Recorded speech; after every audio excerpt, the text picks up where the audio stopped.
What is going on, y'all? It is your man here, Chris, coming at you with part two of the 35 metal slash rock albums that changed my life, man. I hope you guys enjoyed the first one. I'm glad you're here checking out the second one. I think it's going to be a lot of fun, and I think there's going to be some controversy, to say the least. I'm going to go through, a handful of albums and talk about where I was at the time, why I thought this album was influential to me at the time. And then also, we're going to have a little bit of fun with this little tier system over here and talk about going back and listening to it. Where does it stand now? Is it still as great as I thought it was the first time I heard it? Is it a little meh? Or is it just absolutely atrocious? And what the hell was I thinking? Now, because I'm objective, nothing goes in F tier when it comes to me because, why the hell would I do that? Right? If it's relating to me, I'm putting everything in S tier if it's got to do with me, right? Only kidding. So, just some things to consider as well. I'm only going to do one album per band that I put on this list, just for the sake of I don't want to repeat myself and say, well, this album is more influential than their second album because of X, Y, and Z. I'm gonna list out the album for me that is the most life changing esque of that particular band. It may not even be my favorite album by that band, but maybe given the context of the time when I first was introduced to that band, that's the album that introduced me to them, right? Makes sense? Clear as mud? All right. So, with that out of the way, we're going to start off with a banger of an album. And you can fight me in the comments on this, but nobody would because everybody agrees. Kill Switch Engage, End of Heartache. Let me raise one up for my homies on this one. All you millennials know where I'm at with this album.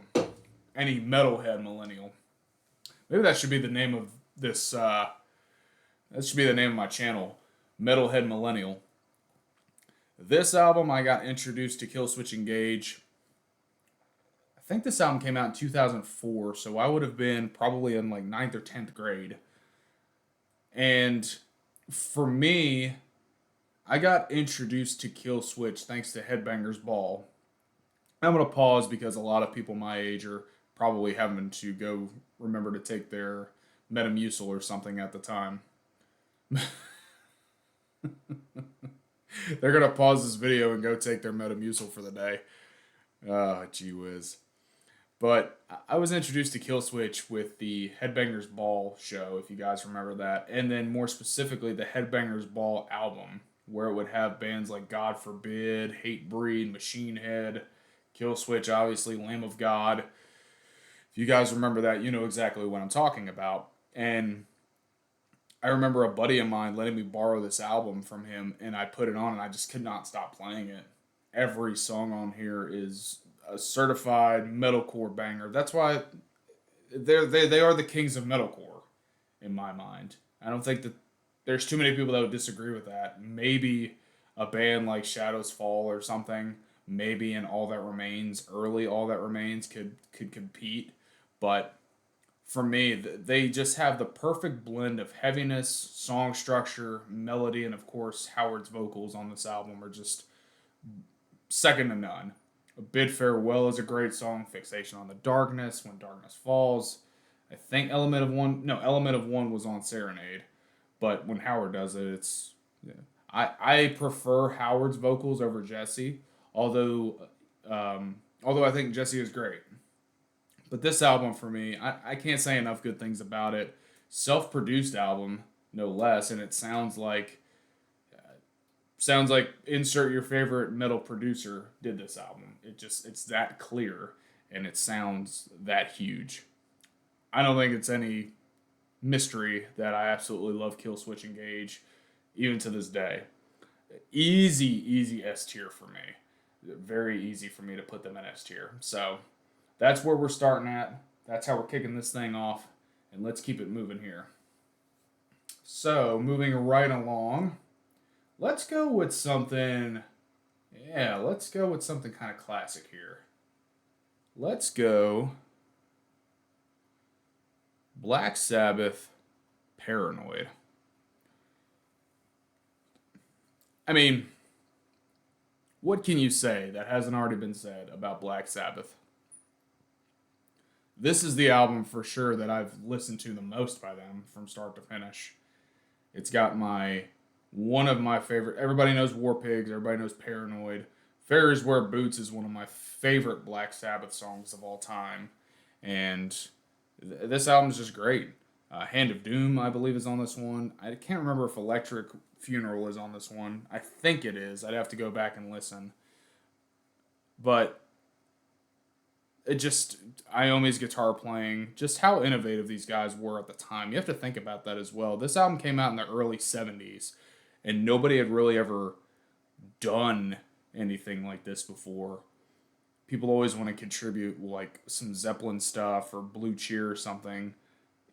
And those are kind of the outliers when it comes to like where metal started.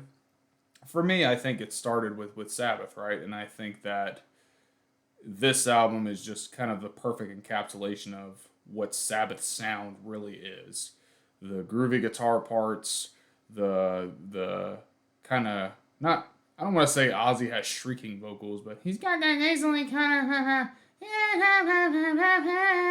that kind of sound going on. Bill Ward's underrated drumming. Geezer Butler, I think, is an underrated bass player in metal of all time. But man, I think this is a great album. Now, because I put into context of when I first heard this album as to where I am now, it had been a long time since I've listened to it. Typically, if I'm listening to Sabbath, it's because it's on some type of like playlist that's got some Sabbath on it, and it's not really necessarily this. It's usually got, like The Wizard or Children of the Grave or something like that on there. But again, I think from a listenability standpoint, given the context of when this album came out, it still holds up pretty good. Obviously, every stoner doom metal band is copying Black Sabbath and owes them a great deal of royalties at this point. But I think for me, I feel comfortable putting it in A tier. What do you guys think? Do you guys think it should be an S tier album? Some like Rolling Stone magazines and shit like that, they rank this as the best album of all time for metal. Maybe, but for my list, given the context of when it came out and where it stands up today, I like to have a lot of newer stuff in my collection, right? Which is funny enough is I don't have like super new stuff on this list today, but still, the point remains the same. So I'm gonna put it in A tier. Moving right along, we are going to let's go let's go to Black Sabbath to something a little bit more extreme. Let's go. All right, let me set the stage. I was about 18, 19 years old when I first heard this band, and they were kind of them and another band that I'm going to make an album, or excuse me, I'm going to have one of their albums on another iteration of this series, probably in the next one, were kind of my gateway drugs, so to speak, into more extreme type of music, specifically death metal. And then from there, my musical taste into my early to mid 20s got more and more extreme with some grindcore stuff, deathcore. Um, anyway, I could go on and on going through my musical journey, but to set the stage, I had graduated. I was really into like riffy type of metal. Killswitch was one, Mastodon, Sabbath. Those were kind of my big influences. And I really started to kind of listen to more heavy stuff, which again, I'll get into here later. But I remember a guy that I was a buddy with at the time. I started to kind of make a friendship with him. He had worked at a guitar store, and he was like this big, had the long hair, had the beard, could shred his ass off. And he and I would just talk music all the time. And he said, "Man, have you ever heard of this band?" And then he mentioned Necrophagist. I said, "Never heard of him. What is that?" He plays me the song Stab Wound. And I think, what the hell is this? I had never heard anything like this before. Um, just the technicality and the brute behind everything. It really was something that I never heard before, and I had to listen to it. I had to. So going from there, I remember scouring the internet, and you got to remember this is like mid 2000s. This isn't today where everything is at a click of a button. You still had to put some work in, even if you wanted to watch Corn on the internet. You had to put in some work, and viruses be damned on your family's computer, right? But I scoured the internet and I scoured every local music store that still had CDs. Again, mid 2000s, that was still a thing. And nobody had anything close to Necrophagist. I remember even, I think I mentioned in my last video, Between the Buried and Me was at like a Sam Goody. And they had a pretty good selection of stuff, even in like the bins that had all the albums that they bought back from somebody. That's where I would find a lot of hidden gems at. Couldn't find anything on Necrophagist. So I actually had to go to their band's website and order it from overseas to get both albums because I figured, well, hell, if I like that, I'm probably going to like their early stuff too. This band hasn't put out an album in 20 years, which is crazy to think, right? So you've got Stab Wound on here, you've got Only Ash Remains, which is probably my favorite song by them. You have Seven on here, you have Epitaph. There's a lot of good songs on here. Again, technical death metal, so you have to put your mind in the confines of what we're talking about here.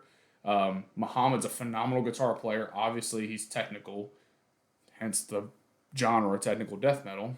And I did get to see them once at Summer Slaughter Tour back when the first tour took place in like New York City. So, saying all that, going back and listening to it, not really my thing. I can appreciate it.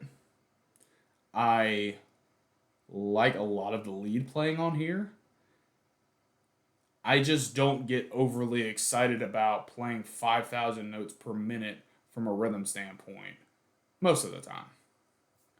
Again, I can appreciate it, but I'm not going to go out of my way to listen to it, if that makes sense.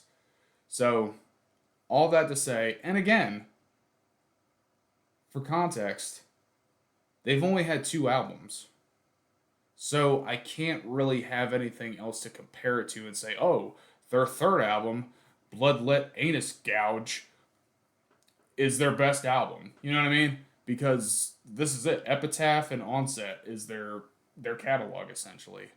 So with that being said, with 35-year-old ears, and still respect to this band because they made the list. They were influential to me at a time in my life. Today I'm putting them in C tier. Go ahead. Let me have it in the comments. Now you're really going to hate me because the next album I'm going to put on here is probably not even technically a rock album. I'm going to give you some context here. I debated on putting this album on the list. This next one. In the 90s, I really think the 90s and early 2000s across the board is the best genre of music of all time. Like the best era of music of all time, mainstream music.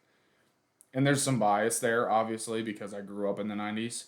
But everything from hip hop to rock to metal to pop, there was still elements of song structure, there was musicianship involved, and there was a sort of catchiness that everybody didn't sound the same. Even with the boy band era, you could tell an NSYNC song from a Backstreet Boys song. Believe it or not.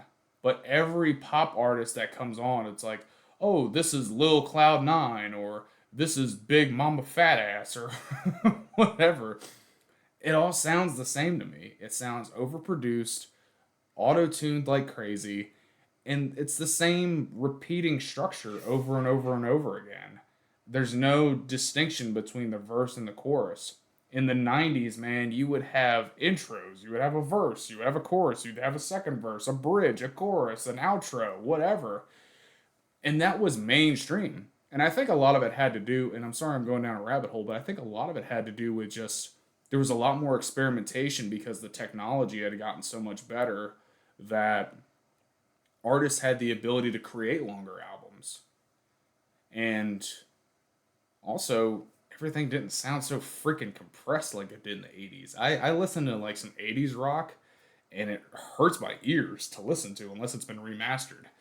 It's just very compressed where it's all just like snare drum, bass, guitar, and over the top vocals in most cases. So I say all that because this is more of a pop album than a rock album. But a lot of pop albums had a bunch of reference to rock or had some type of rock influence. You guys can take my metal card away. I'm too old to really care at this point. This is a great album and it's got a ton of great singles on it, but the album itself is great too, and it's produced magically. Alanis Morissette, Jagged Little Pill. Go ahead. Take it. Take my card. I'll give it to you. I don't care what you say. This is a great album. Sonically, it's great production. The bass sounds great. The guitar parts sound great. Even the drum programming sounds great on here. And of course, Alanis is just a great singer. And the way that she delivers vocal melody, it's very different. You know, nowadays, of course, it's hard to compare it to nowadays because everything's so monotone with everything. Whether it's a male artist or a female artist, it's very monotone, the same vocal line through every single bar of music.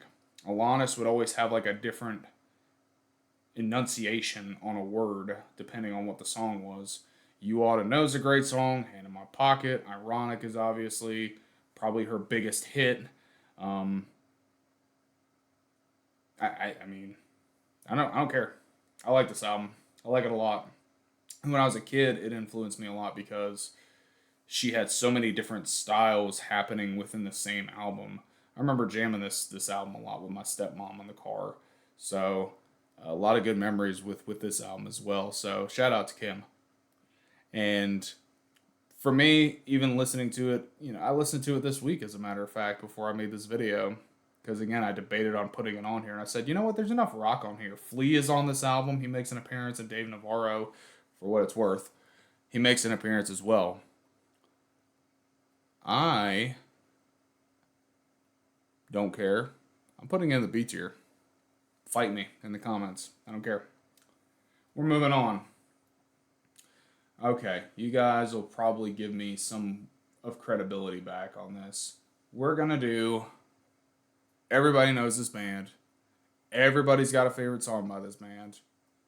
Back in Black is just a staple for rock heads, metal heads, all types of people that, whether they're musicians or not, or whether they even really like music, they know a fucking AC/DC song. I guarantee you. And it's probably Back in Black. Or it's probably Shook Me All Night Long. Right? Every song on here is great. How many singles are on this album? I can't even think of all of them. But I know Hell's Bells is a great song. Shoot to Thrill, Back in Black, Have a Drink on Me, Rock and Roll White Noise Pollution. I know I'm forgetting some. There's so many freaking hits on this album, and they all sound good.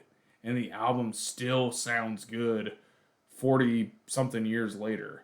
So I have no problem putting AC/DC's Back in Black in the S tier.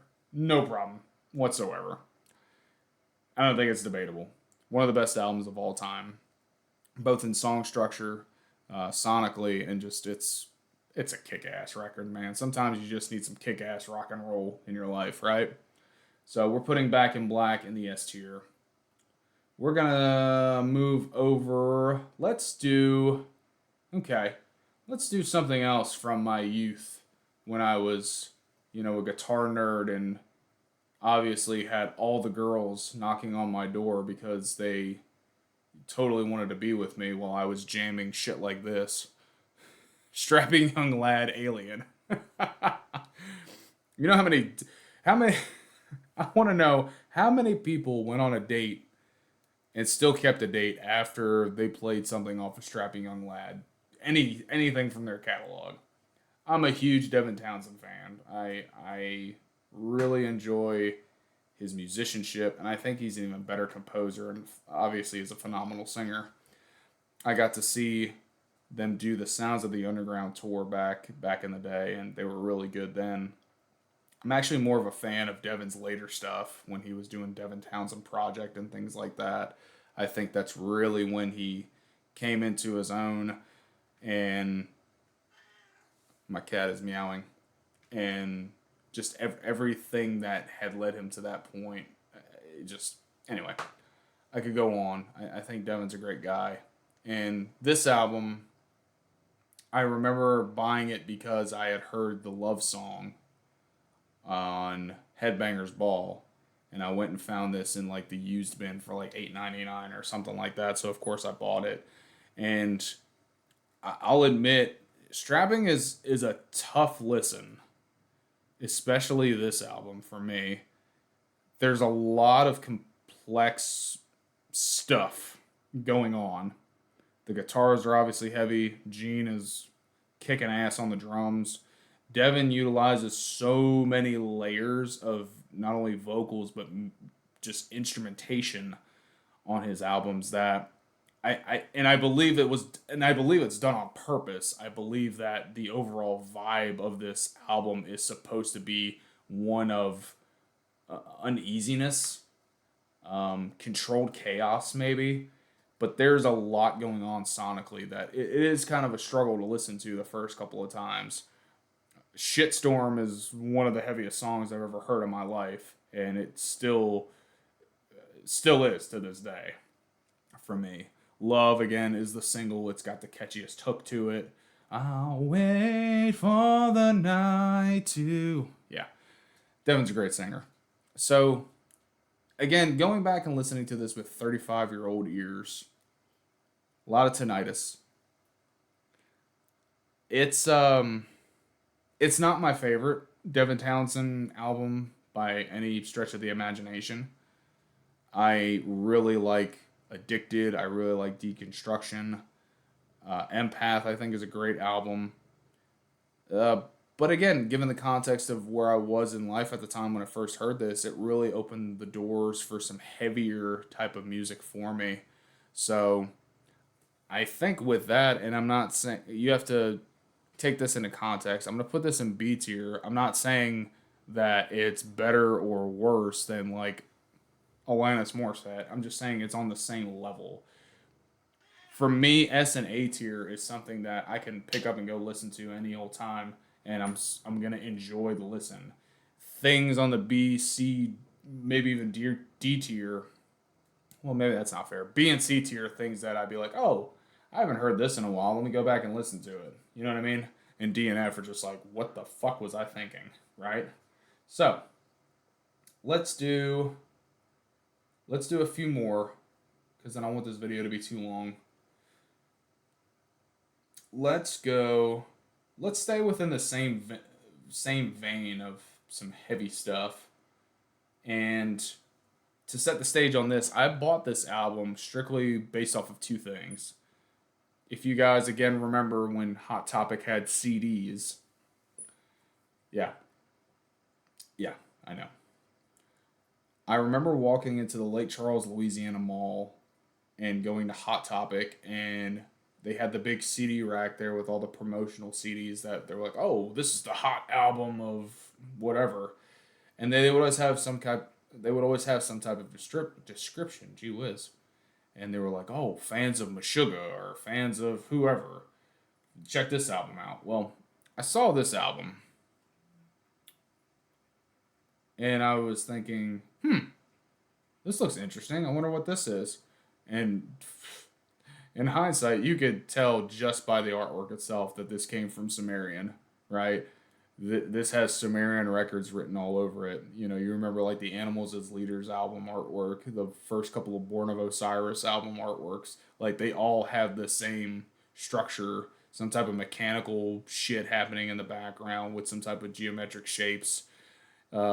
Anyway, so I think that's kind of funny. So I picked this album up and was blown away. Butter Snips, All New Materials, freaking Jetpacks was kind of the single, the sing along song. There's a lot of great songs on this album, and that was where the gent term really came from, was Periphery. And it was so different. There was all these different polyrhythms going on. There was a bunch of triplets going on, and there was this vocal style that wasn't necessary. And I wasn't a huge fan of Spencer's vocals in the beginning, but they kind of grew on me. And I think, to his credit, I think he's gotten a lot better as time has gone on, and his singing especially has gotten better. So I really enjoyed listening to this album. Now, this is probably the album that I listen to the least when it comes to their entire catalog, and I'm a big Periphery fan. I'm probably in the camp of P3. It's probably my favorite album by them. And luckily enough, I'm actually finally getting a chance to see them this year in a couple of months, actually, and I'm really stoked on that. So, when I think of the context of like how much I listen to Periphery and where does this album rank, I kind of have to bring it down a little bit just because I think they've evolved so much in their musicianship and their song structure and their vocals have all gotten so much better, and the production has obviously gone up through the roof. I think they have some of the best production in metal. So, all things considered, I'm going to put this album in the B tier. So, let's do two more. Let's go. Yeah, let's go with this. So, I'm going to set the stage. I'm probably 13 or 14, and I go to my buddy Todd's house. Shout out to Todd. We're trying to start a band. He plays guitar, I play bass, and I sing somewhat. And he knows that I like Pantera. He knows that I like Ozzy, stuff like that. And he says, "Man, did you know that Ozzy's guitar player has a band?" No. I don't even know who Ozzy's guitar player is besides Randy Rhoads, and he's dead. Sorry. He's like, "Well, check this out. The song title is called Doomsday Jesus. And there's this heavy ass guitar that shows up with these pounding drums and this guy that sounds like a freaking Viking. I'm in. Signed, still delivered. I'm in. I'm all in. The Blessed Hellride. This album had some of the biggest impact on me as a guitar player as a kid and to this day. I am a huge Zakk Wylde stan. To the day I die, he's one of my favorite guitar players of all time. And this album has a special place in my heart because it was my introduction to them, and then it also led me down a pathway of listening to their catalog and staying with them, obviously, but also because of Zakk's playing, it opened up a lot of doors for me to listening to other bands as well. And every song on here I think is great. Don't play the drinking game that you take a shot every time there's a pinch harmonic or else you will die. Full disclosure. By the time you get to Stillborn, which is the third song on the album, you're probably going to be in a coma. But joking aside, Stone and Drunk is a great song. Funeral Bell, Final Solution, Blessed Hellride, We Live No More. There's a great variety of heaviness mixed with some rock element to it. And you could tell that Zakk is a big Southern rock fan as well, with a lot of his acoustic instrumentation and the way he structures those songs. And of course, the pentatonic scale. So, for me, this is the one that changed my life the most. My favorite album is probably a tie between this one, and people are gonna be maybe a little shocked to hear, but I think Order of the Black is like in a variety type of way probably the best album because there's a lot of different tunings, but there's a lot of different I don't know, a lot of different BPMs and a lot of different break. I don't know how to explain it. The song structure I think is better, and I think that was the album that happened like right after him and Ozzy kind of split ways, and I think that was kind of his big rebellion. And this is all speculation, there's so many heavy songs on that album, and there's so many really good catchy songs on there. I really think that's some of Zach's best work. But with this album, if it's not implied by now, this album absolutely goes in the S tier. Freaking awesome album. Sometimes you just need some good riffing freaking metal guitar playing in your life. So I'm gonna do one more, and then you guys are gonna debate me on this. I think this album is better than Color in the Shape. I really do. And I love that album. Hey Johnny Park, Everlong, obviously, My Poor Brain. I am no stranger to Foo Fighters. And I know every album. I've listened to every album. I think Wasting Light is the one that had the most impact on me. And I love Foo Fighters, as I've already stated. I've gotten to see them. I think that the song structure, the the heaviness along with the catchiness, I think this is peak Foo Fighters right here. I think with the reintroduction of Pat Smear coming back into the band, and again, I don't know where Dave was in his life, obviously, because I don't know the man, but I think that these are the best batch of songs collectively on one album that the Foo Fighters have ever done. There's a lot of rock elements to it. There's a lot of different influences from, maybe previous bands with punk or grunge elements to it as well. There's different instrumentations on here. There's piano parts, there's violin parts. Chris from Nirvana comes and makes an appearance. And it was produced by Butch Vig. And it sounds huge. It sounds like a big rock album. I would highly encourage you, if you like the Foo Fighters at all, go listen to this album.